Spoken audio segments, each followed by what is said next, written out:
Ким пайгамбарыбызга салават айтып турса, анын жүрөгүндөн Алла Таалам кайгын алып салат.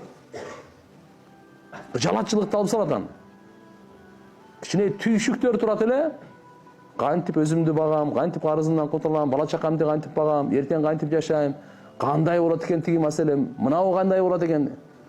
Кыжалат болбу. Алла Таала мээңизден, жүрөгүңүздөн кайгын алып салат. Салаваттын берекесинен Алла Таала алып салат. Демек, Алла Таалага, пайгамбарыбызга бир салават айтсак, Алла бизге 10 салават айтат. 10 салават айткандын мааниси эмне экен?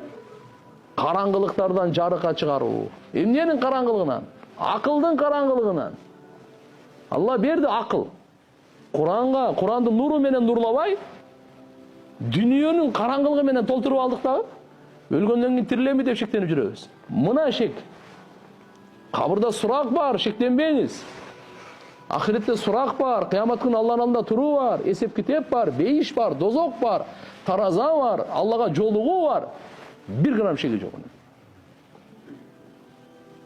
Ушул шекке шайтан түртүп алып барат. Ушуну азгырык санат. Ушундай жаман акылды шектин караңгылыгы менен карайткан акылды пайгамбарга салават айткан берекесин жок болот. Аллаху акбар. Пайгамбар саллаллаху алейхи ва салламга салават айтып туруңуз ошон үчүн. Салаваттын канча пайдасы?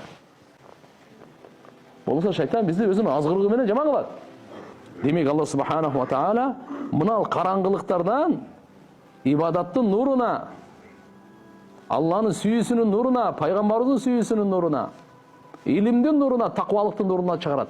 Салаваттын берекесине мына.